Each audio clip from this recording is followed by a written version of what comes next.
के महीने में पीपल की पूजा की जाती है उसके विषय में। चैत्र सुदी पूर्णिमा से वैशाख का स्नान किया जाता है और वैशाख का स्नान जैसे कार्तिक का स्नान है वैसे ही बहुत ही महत्वपूर्ण है और बहुत ही पवित्र माना गया है। पवित्र नदी, तालाब, बावड़ी या कुएं के जल से प्रातः स्नान करें। 31 दिन या 35 दिन तक इस प्रकार पालन करें और एक समय भोजन करें तो सब प्रकार के रोग और दोष दूर होते हैं, पुण्य बढ़ता है। इस प्रकार से पूरे वैशाख तक अर्थात अगली पूर्णिमा तक पीपल पतवारी को सींचते हैं। पीपल के वृक्ष के निकट शुद्ध पत्थर का टुकड़ा रखकर उसे पतवारी मानकर पीपल और पतवारी को जल से सींचते हैं और कथा सुनते हैं। वैशाख महीने में सीधा देना चाहिए, अन्न का दान करना चाहिए और जल का दान विशेष तौर पर करना चाहिए। वैशाख में जल का दान श्रेष्ठ दान बताया गया है क्योंकि वैशाख में इतनी गर्मी पड़ती है, पानी की इतना महत्व हो जाता है। सभी जीवों को, सभी प्राणियों को जल देना सर्वश्रेष्ठ पुण्य माना गया है क्योंकि अन्न के बिना मनुष्य 1 दिन 2 दिन सभी प्राणी रह सकते हैं परंतु जल के बिना 1 दिन भी नहीं रहा जाता। इसलिए जल का दान महादान बताया गया है। जल का दान हमें अवश्य करना चाहिए, किसी प्रकार भी करें। इस महीने में कभी भी किसी भी ब्राह्मण को जल का मटका दे, एकादशी के दिन दे, एकादशी के दिन ना दे तो पूर्णिमा के दिन दे और अगर अमावस्या को दे तो और भी सर्वश्रेष्ठ है। मटके पर कपड़ा जल भर के उसमें मीठा डालकर और ढक्कन लगाकर और दक्षिणा देवी, चीनी भी देवी, गुड़ भी देवी, इस प्रकार मीठा फलिहार रखकर उस मटके का दान करने से हमें अगले जन्म में जल की पूर्ति होती है। ऐसे करने से तो वैशाख में हमें दूध, दही, छाछ, राबड़ी ऐसी चीज़ों का भी दान करना चाहिए जो हमारे शरीर को ठंडक प्रदान करते हैं। ऐसी चीज़ों को हमें दान अवश्य करना चाहिए। वैशाख महीने में पीपल की एक कहानी है, मैं आज वो आपको सुनाती हूँ। पीपल सींचने से और पतवारी सींचने से क्या पुण्य मिलता है वह कथा में सुना। एक बार एक ब्राह्मण था, वह बहुत गरीब था। वह दोनों पति पत्नी रहते थे। उसकी 4 बेटियाँ थीं, 5-6 बेटियाँ थीं। उसका कोई लड़का नहीं था तो वह गरीब था परंतु वह हर वैशाख के महीने में सवेरे जल्दी उठकर गांव से बाहर एक पीपल का वृक्ष था, उसे सींचता था, उसमें जल प्रदान करता था, अक्षत चढ़ाता था, उसकी परिक्रमा निकालता था और उसमें कभी कभी दूध से भी सींचता था। उसे कई वर्ष बीत गए। वह पीपल की पूजा करके आता था सवेरे सवेरे रोज। उसकी पत्नी पूछती कि आप इतने वर्षों से पीपल की पूजा कर रहे हैं, वैशाख स्नान कर रहे हैं परंतु आज तक आपको कुछ भी अन्न और धन नहीं मिला। हम गरीब के गरीब हैं और ये 5-5 कन्याएं हैं, इनका विवाह हम कैसे करेंगे? आप जाइए और पीपल देवता को प्रणाम करके पूछिए कि मैं अपने इन कन्याओं का विवाह कैसे करूं, किस प्रकार करूं, मेरे घर में अन्न और धन की बहुत सी कमी है। तब दूसरे दिन ब्राह्मण गया, पीपल की पूजा की, पीपल का सिंचन किया, दूध दही उस पर चढ़ाया और उसकी परिक्रमा करके पीपल देवता के चरणों में जाकर गिरा और रोने लगा और बोलने लगा, भगवान मैंने आपकी कई वर्षों से पूजा की है, आप पर विश्वास कर आपकी जड़ों को सींचा है। आप में मैंने ब्रह्मा और विष्णु और महेश को देखा है। आप के सिवा मुझे किसी देवता की पूजा मैंने की नहीं और मैं किसी के विषय में कुछ जानता नहीं हूँ। आप मुझ पर प्रसन्न होइए और मेरी समस्याओं का समाधान कीजिए। मेरी पत्नी चाहती है कि मैं अपने सभी कन्याओं का कन्यादान करूं, परंतु मैं कैसे करूं? मेरे पास कुछ भी तो नहीं है, मैं कैसे कन्यादान करूं? इस प्रकार वह पीपल देवता से प्रार्थना करने लगा। तब कई दिनों से वह ऐसे ही प्रार्थना करने लगा। एक दिन उस पीपल में लक्ष्मी जी आई। शनिवार का दिन था। पीपल देवता में भगवान विष्णु विराजमान रहते हैं। तो लक्ष्मी जी वहाँ आई भगवान विष्णु के साथ। तब वह ब्राह्मण देवता पीपल से प्रार्थना कर रहा था और उसकी पूजा कर रहा था। लक्ष्मी जी बोली कि हे विष्णु भगवान, आपके ये भगत आपकी रोज़ पूजा करते हैं, रोज़ आपसे प्रार्थना करते हैं, आप इसकी पूजा स्वीकार क्यों नहीं कर लेते? इसे वह क्यों नहीं दे देते जो ये चाहता है? भगवान विष्णु बोले कि अभी इसकी भाग्य में थोड़ी त्रुटि है, कुछ समय बाकी है, इसके जीवन में कन्याओं का विवाह भी होगा, इसका बेटा भी होगा और इसके घर में अन्न धन भी होगा, परंतु कुछ समय मांगे। लक्ष्मी जी सोची कि खास मुझे भी ऐसे पिता मिलते तो मैं भी ऐसे पिता का लाड़ दुलार पाती। मेरे पिता हैं रत्नाकर राजा समुद्र, परंतु मैंने जन्म के समय ही कुछ समय बाद में ही आपसे विवाह करके स्वयंवर करके आपके पास आ गई। मैंने लाड़ प्यार नहीं देखा, क्यों नहीं मैं ऐसे पिता की बेटी बन जाऊं जो अपनी 6 बेटियों से इतना प्यार करते हैं, एक और सही। विष्णु बोले लगता है ब्राह्मण देवता की किस्मत में लक्ष्मी का वास होने वाला है, इसलिए आप ऐसा बोल रही है। अगर आपको ये ठीक लगता है तो आप ब्राह्मण देवता की सभी समस्याओं का नाश करने के लिए लक्ष्मी स्वरूपा उनकी बेटी बनकर उनके साथ चली जाइए, मुझे कोई दिक्कत नहीं। दूसरे दिन जब ब्राह्मण देवता प्रार्थना कर रहा था तब उस पीपल के वृक्ष में लक्ष्मी बोल उठी और बोली कि हे ब्राह्मण देवता, मैं आपकी बेटी हूँ और आपके साथ चलना चाहती हूँ, आप मुझे अपने घर ले चलिए। वह सोचने लगा कि आज तक तो मैं बोलता था पीपल के सामने, आज तो पीपल स्वयं बोल रहा है और वह भी किसी स्त्री की आवाज़ में। लगता है इसमें तो कोई भूत प्रेत रहने लगा, परंतु उसका नियम था वह पीपल की पूजा अवश्य करेगा। घर गया तो उसकी पत्नी बोली कि आजकल आप कुछ उदास लगते हो, क्या बात है? पीपल की पूजा करके आते हो रोज़ और रोज़ उदास रहते हो, ठीक से खाना भी नहीं खाते। तब उसने अपनी पत्नी को सारी बातें बता दी। पीपल की ये बात सुनकर वह ब्राह्मणी बोली कि आप उस कन्या से कहिए कि आप जो भी हैं हमारे साथ चलिए, आ जाइए, जैसे हमारी 6 कन्याओं का हम भरण पोषण करते हैं वैसे आपका भी करेंगे। दूसरे दिन ब्राह्मण गया और लक्ष्मी जी ने वही बात कही तो लक्ष्मी जी से ब्राह्मण देवता बोलता है, हे कन्या, तुम जो भी हो मेरे साथ चलो, मैं जैसे अपनी 6 कन्याओं का पालन पोषण करता हूँ वैसे तुम्हारा भी करूँगा। लक्ष्मी जी ने कन्या का रूप धरा और ब्राह्मण के साथ बोली चलिए ब्राह्मण देवता, मुझे अपने घर ले चलिए। लक्ष्मी जी कन्या का रूप धरकर ब्राह्मण के घर में आ गई। ब्राह्मण ने उसका सत्कार किया और उससे कहा कि बेटी आओ, घर में आ जाओ, तुम्हारा स्वागत है, जो भी रूखा सूखा है तुम भी खा लो, हम भी खा लेंगे।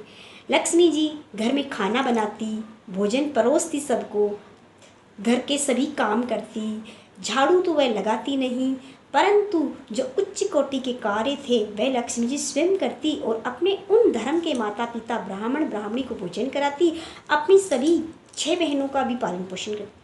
इस प्रकार लक्ष्मी उनके घर में रहने लगी और जिस प्रकार लक्ष्मी फिरती चलती डोलती ब्राह्मण के घर में लक्ष्मी का वास हो गया और लक्ष्मी जैसे जैसे चंचला के रूप में मुस्कुराती उसके घर में तो भंडार भर गए, अन्न और धन परिपूर्ण हो गए।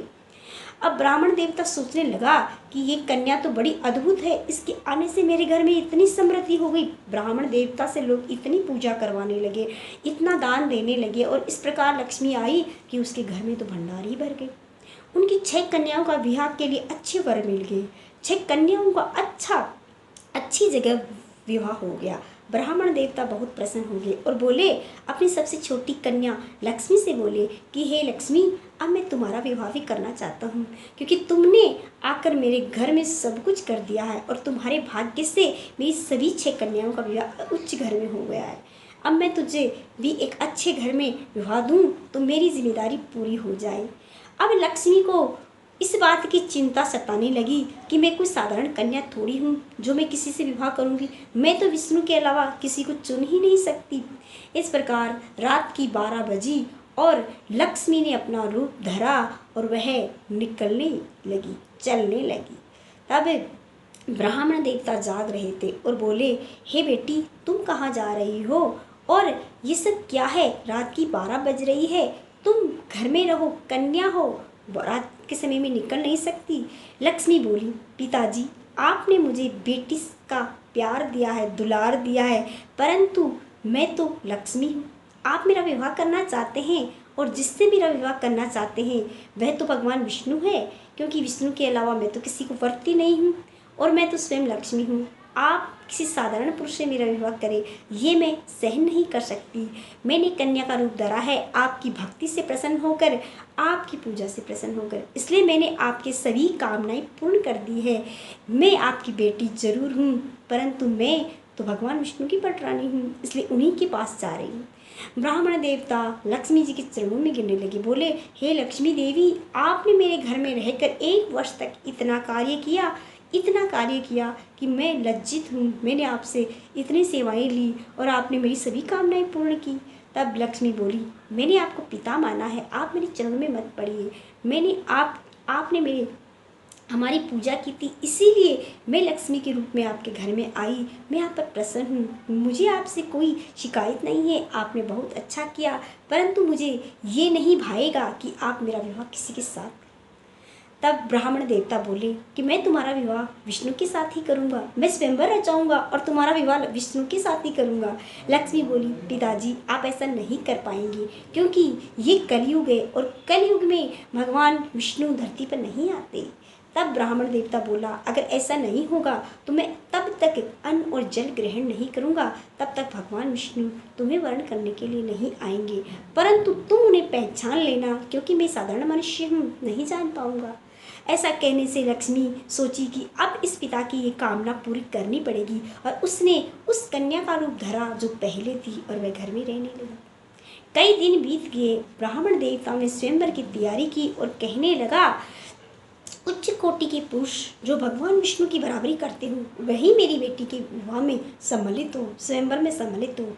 कई लोग साहूकार कई लोग थे, राजा महाराजा सब सोचने लगे, ब्राह्मण देवता मूर्ख है, पागल हो गया है, जो अपनी बेटी का विवाह किसी विष्णु जैसे देवता के साथ करना चाहता है। विष्णु क्या उससे विवाह करने के लिए आ सकते हैं? ऐसा कभी नहीं हो सकता। सभी लोग स्वयंवर में आए, परंतु भगवान विष्णु नहीं आए, क्योंकि वह ऐसे थोड़े न आते हैं। लक्ष्मी जी स्वयंवर के लिए तैयार थी, उसने उसी कन्या का रूप धरा जिस कन्या से वह आई थी, और वह स्वयंवर के लिए बैठी थी, स्वयंवर के लिए इंतजार कर रही थी। तब सभी ने वरमाला की तैयारी की और वरमाला के लिए इंतजार करने लगी। लक्ष्मी जी विष्णु का इंतजार कर रही थी। तब ब्राह्मण देवता को लगा कि आज मेरी बेटी पर बहुत बड़ा संकट है, मैंने इसे वचन दिया है कि मैं विष्णु से इसका विवाह कराऊंगा, परंतु वो नहीं आएंगे। तब विष्णु का भक्त जो ब्राह्मण था वह उसी पीपल के वृक्ष के नीचे गया और उसकी 7 परिक्रमा की और उससे कहा कि हे विष्णु, अपनी लक्ष्मी को वरण करो अपनी लक्ष्मी को मेरे घर से ले जाओ। मुझे नहीं चाहिए भंडार भरे हुए, मुझे अपनी 6 कन्याओं का विवाह करना था, वह कर दिया और मैंने सभी कामनाएं पूर्ण कर दी। अपनी लक्ष्मी को वरण कर लो, उसे ले जाओ। पीपल वृक्ष में से उसी समय आवाज आई, हे ब्राह्मण देवता, तुम लक्ष्मी के लिए मुझसे बार बार विनय कर रहे थे, प्रार्थना कर रहे थे, और आज तुम्हारे घर में लक्ष्मी है तो तुम मुझे वापस देना चाहते हो, ऐसा क्यों? ब्राह्मण देवता बोला, वह एक कन्या है, वह अपने पति के घर जाए तो वह ज़्यादा शोभित रहेगी, और मैं चाहता हूँ कि अगर उसने मेरी बेटी का फ़र्ज़ पूरा किया है तो मैं अपने पिता का फ़र्ज़ पूरा करूं। अगर आप आज उसे वरण करने के लिए नहीं आएंगे तो मैं इसी पीपल के वृक्ष के नीचे अपने शरीर को त्याग दूंगा। मेरा यह निश्चय है, क्योंकि मैंने आपके सिवा किसी देवता को नहीं पूजा, किसी को नहीं माना, आपकी ही पूजा की है। आप या तो मेरी ये कामना पूरी कर दीजिए या फिर मैं मृत्यु को प्राप्त हो जाऊंगा। वह मरने के लिए तैयार हो गया, वह सिर पटकने लगा और वह कई तरह से घायल हो गए, परंतु भगवान विष्णु नहीं आए। तब लक्ष्मी देवी जो स्वयंवर के विराजमान थी, वहाँ से उसे पता चला कि उसके पिता किस हालत में है।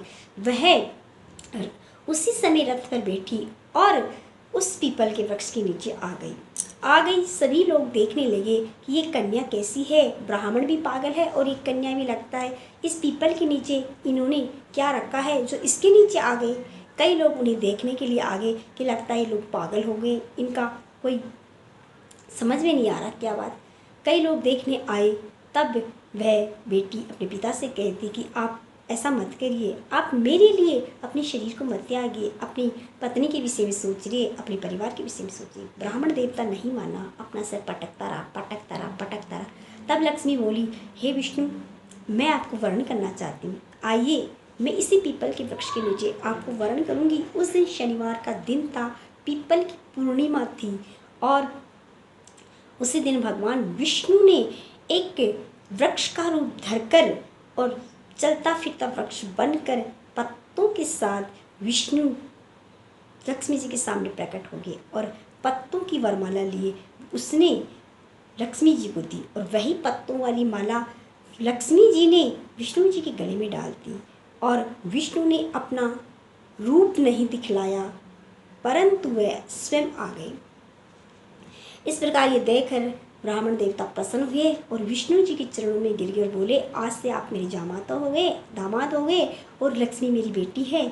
इसलिए मैं आज से कहता हूँ, जो भी पीपल की पूजा करेगा, पीपल वृक्ष की, और जो उसको सींचेगा, उसके विष्णु और लक्ष्मी जैसे बेटी और दामाद होंगे और उसे अन्न धन की वृद्धि होगी।